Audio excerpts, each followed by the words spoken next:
ಮತ್ತೊಂದು ಎಲೆಕ್ಷನ್ಗೆ ರೆಡಿಯಾಗಿ.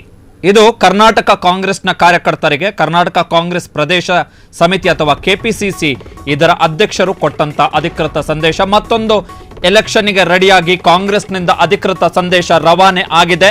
ಚುನಾವಣೆಗಾಗಿ ಸಮಿತಿಯನ್ನ ರಚಿಸಿದ್ದಾರೆ ಕೆಪಿಸಿಸಿ ಅಧ್ಯಕ್ಷರು ಆಗಿರುವಂತಹ ಉಪಮುಖ್ಯಮಂತ್ರಿ ಡಿಕೆ ಶಿವಕುಮಾರ್. 11 ಮಂದಿ ಪ್ರಮುಖರನ್ನ ಒಳಗೊಂಡಂತಹ ಚುನಾವಣಾ ಸಮಿತಿಯನ್ನ ಕೆಪಿಸಿಸಿ ಅಧ್ಯಕ್ಷರು ಆಗಿರುವಂತಹ ಉಪಮುಖ್ಯಮಂತ್ರಿಗಳು ರಚನೆ ಮಾಡಿದ್ದಾರೆ. ಅತಿ ಶೀಘ್ರದಲ್ಲೇ ಮತ್ತೊಂದು ಚುನಾವಣೆಗೆ ಕಾಂಗ್ರೆಸ್ ಸಿದ್ಧತೆಯನ್ನ ಆರಂಭಿಸಿದೆ. ಜಿಲ್ಲಾ ಪಂಚಾಯತ್, ತಾಲೂಕು ಪಂಚಾಯತ್ ಚುನಾವಣೆ, ಅದರ ಜೊತೆಗೆ ನಗರ ಸ್ಥಳೀಯ ಸಂಸ್ಥೆಗಳು ಅಂದ್ರೆ ನಗರಸಭೆ, ಪುರಸಭೆ ಮತ್ತು ಪಾಲಿಕೆಗಳಿಗೆ ನಡೆಯುವಂತಹ ಚುನಾವಣೆಗೆ ಕಾಂಗ್ರೆಸ್ ತನ್ನ ಸಿದ್ಧತೆಯನ್ನ ಆರಂಭಿಸಿದೆ ಅಧಿಕೃತವಾಗಿ. ಉಪಮುಖ್ಯಮಂತ್ರಿ ಆಗಿರುವಂತಹ ಕೆಪಿಸಿಸಿ ಅಧ್ಯಕ್ಷ ಡಿಕೆ ಶಿವಕುಮಾರ್ 11 ಮಂದಿ ಪ್ರಮುಖರು, ಅಂದ್ರೆ ಈ 11 ಕೆಟಗರಿಯ ಜನ ಆ ಸಮಿತಿಯಲ್ಲಿ ಇರ್ತಾರೆ. 11 ಕೆಟಗರಿಯ ವಿಭಾಗಗಳ ಮಂದಿ ಆ ಸಮಿತಿಯಲ್ಲಿ ಇರ್ತಾರೆ. ಸೊ ಚುನಾವಣೆಗೆ ಸಿದ್ಧತೆ, ಮತ್ತೊಂದು ಚುನಾವಣೆಗೆ ರೆಡಿಯಾಗಿ ಅಂತ ಹೇಳಿ. ವಿಧಾನಸಭಾ ಚುನಾವಣೆ ನಡೆದು 2 ವರ್ಷ ಆದ ಬಳಿಕ ಈ ರಾಜ್ಯದಲ್ಲಿ ಮತ್ತೊಂದು ಪ್ರಮುಖವಾದಂತಹ ಚುನಾವಣೆ, ಅತ್ಯಂತ ಇಂಪಾರ್ಟೆಂಟ್ ಎಲೆಕ್ಷನ್. ಜಿಲ್ಲಾ ಪಂಚಾಯತ್, ತಾಲೂಕು ಪಂಚಾಯತ್, ನಗರಸಭೆ, ಪುರಸಭೆ ಮತ್ತು ಪಾಲಿಕೆಗಳಿಗೆ ಇನ್ಕ್ಲೂಡ್ ಪಾಲಿಕೆ ಅಂತ ಹೇಳಿದ್ರೆ ಈಗೇನು ಗ್ರೇಟರ್ ಬೆಂಗಳೂರು ಅಂತೇಳಿ ಏನು ನಿರ್ಮಾಣ ಆಗಿದೆ ಬಿಬಿಎಂಪಿ ಬದಲು ಆ ಪಾಲಿಕೆ ಚುನಾವಣೆಯು ಒಳಗೊಂಡಂತೆ ಕೆಪಿಸಿಸಿ ಅಧ್ಯಕ್ಷ ಡಿಕೆ ಶಿವಕುಮಾರ್ ಅವರು ಅತ್ಯಂತ ಪ್ರಮುಖ. ಸೊ ಚುನಾವಣೆ ಅತಿ ಶೀಘ್ರದಲ್ಲಿ ಇದೆ ಎನ್ನುವಂಥದ್ದು ಇದರಿಂದ ಖಚಿತ ಆಗ್ತಾ ಇದೆ. ಅತಿ ಶೀಘ್ರದಲ್ಲಿದೆ ಎಲೆಕ್ಷನ್. ಮತ್ತೊಂದು ಚುನಾವಣೆಗೆ ರೆಡಿಯಾಗಿ ಅಂತೇಳಿ ಸಂದೇಶವನ್ನ ರವಾನೆ ಮಾಡಿದ್ದಾರೆ.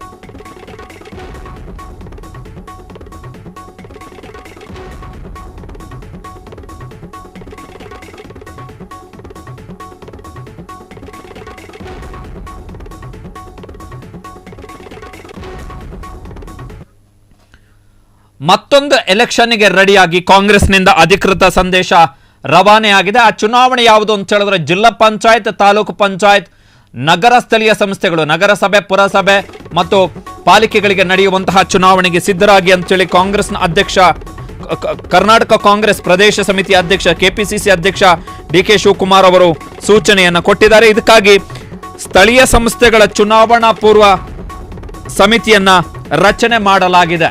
ಕೆಪಿಸಿಸಿ ಅಧ್ಯಕ್ಷರ ಅಧಿಕೃತ ಆದೇಶದ ಪ್ರಕಾರ ಒಟ್ಟು 11 ಕೆಟಗರಿಯ ಪ್ರಮುಖರು ಈ ಸಮಿತಿಯಲ್ಲಿ ಇರ್ತಾರೆ.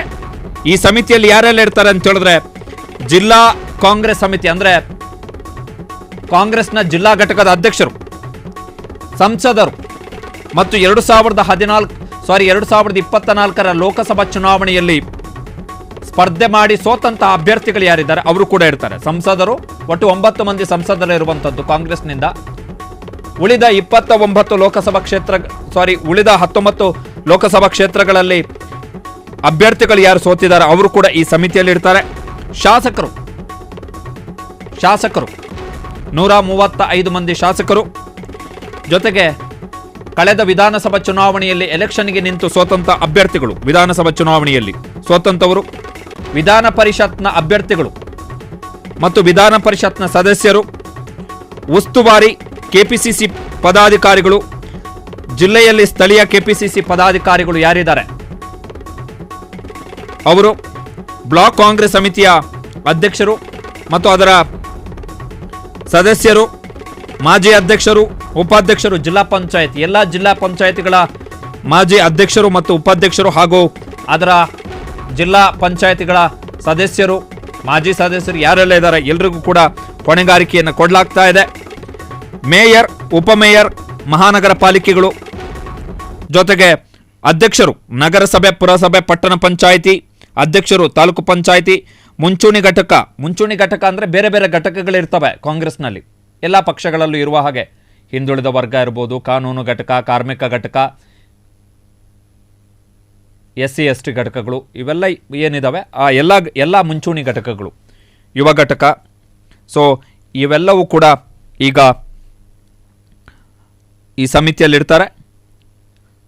ಸೊ ಜವಾಬ್ದಾರಿಯನ್ನು ವಹಿಸಿಕೊಂಡು ಮುಂಬರುವ ಸ್ಥಳೀಯ ಸಂಸ್ಥೆಗಳ ಚುನಾವಣೆಯಲ್ಲಿ ಹೇಗೆ ಎದುರಿಸಬಹುದು, ಸ್ಥಳೀಯವಾಗಿರುವಂತಹ ರಾಜಕೀಯ ಪರಿಸ್ಥಿತಿ, ಪಕ್ಷ ಸಂಘಟನೆ ಇತ್ಯಾದಿ ವಿಷಯಗಳ ಬಗ್ಗೆ ಚರ್ಚಿಸಿ ಮುಂಬರುವ ಸ್ಥಳೀಯ ಸಂಸ್ಥೆಗಳ ಚುನಾವಣೆಗಳಿಗೆ ಎದುರಿಸಿ ಯಶಸ್ವಿಗೊಳಿಸಬೇಕಾದಂತಹ ಕ್ರಮಗಳ ಬಗ್ಗೆ ನಮಗೆ ತಿಳಿಸಿ ಅಂತೇಳಿ ಕೆಪಿಸಿಸಿ ಅಧ್ಯಕ್ಷರು ಸೂಚನೆಯನ್ನು ಕೊಟ್ಟಿದ್ದಾರೆ. ವೆರಿ ಇಂಪಾರ್ಟೆಂಟ್ ಡಿಸಿಷನ್ ಕೆಪಿಸಿಸಿ ಅಧ್ಯಕ್ಷ DK ಶಿವಕುಮಾರ್ ಅವರಿಂದ.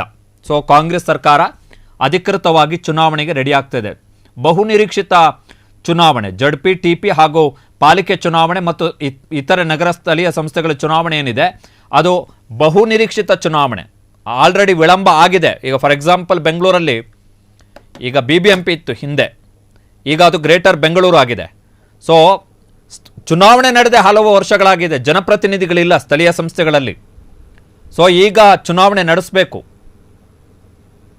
ಹೀಗಾಗಿ ಸರ್ಕಾರದ ಮೇಲೂ ಕೂಡ ಒತ್ತಡ ಇದೆ. ಕಾರಣ ಏನು ಅಂತ ಹೇಳಿದ್ರೆ ಕಾರ್ಯಕರ್ತರು ಎಕ್ಸ್ಪೆಕ್ಟ್ ಮಾಡ್ತಾ ಇದ್ದಾರೆ ಚುನಾವಣೆ ಘೋಷಣೆ ಮಾಡಲಿ ಸರ್ಕಾರ ಅಂತ. ಸುಮ್ಮನೆ ಮುಂದೂಡುವಂಥದ್ದು ಬೇಡ. ಈಗ ಎಕ್ಸ್ಪೆಕ್ಟ್ ಮಾಡ್ತಾ ಇದ್ದಾರೆ. ಕಾರ್ಯಕರ್ತರಿಗೂ ಕೂಡ ಟಿಕೆಟ್ ಸಿಗುತ್ತೆ, ಕಾರ್ಯಕರ್ತರು ಕೂಡ ಕಂಟೆಸ್ಟ್ ಮಾಡ್ತಾರೆ ಎಲೆಕ್ಷನ್ನಲ್ಲಿ. ಸೊ ಅತಿ ಶೀಘ್ರದಲ್ಲಿ ಈ ನಿರ್ಧಾರ ಚುನಾವಣೆ ಘೋಷಣೆ ಆಗುವಂಥ ಲಕ್ಷಣಗಳು ಕಾಣಿಸ್ತಾ ಇದೆ. ಬಹುಶಃ ಈ ವರ್ಷದ ಅಂತ್ಯದೊಳಗಂತೂ ಚುನಾವಣೆ ಆಗುತ್ತೆ. ಯಾಕೆ ಈ ಸ್ಥಳೀಯ ಸಂಸ್ಥೆಗಳ ಚುನಾವಣೆ ಇಂಪಾರ್ಟೆಂಟ್ ಅಂತ ಹೇಳಿದ್ರೆ, ಈಗ ಕ್ಯಾಬಿನೆಟ್ ಎಕ್ಸ್ಪಾನ್ಷನ್ ಪುನರ್ರಚನೆ ಆಗಬೇಕಾದ್ರೂ ಕೂಡ, ರೀಶಫಲ್ ಆಗಬೇಕಾದ್ರೂ ಕೂಡ ಆ ಸಂದರ್ಭದಲ್ಲೂ ಅದಕ್ಕೂ ಮೊದಲೇ ಚುನಾವಣೆಗಳಾಗ್ಬಿಡ್ಬೇಕು. ಇಲ್ಲದಿದ್ದರೆ ಅದು ಕಷ್ಟ ಆಗುತ್ತೆ.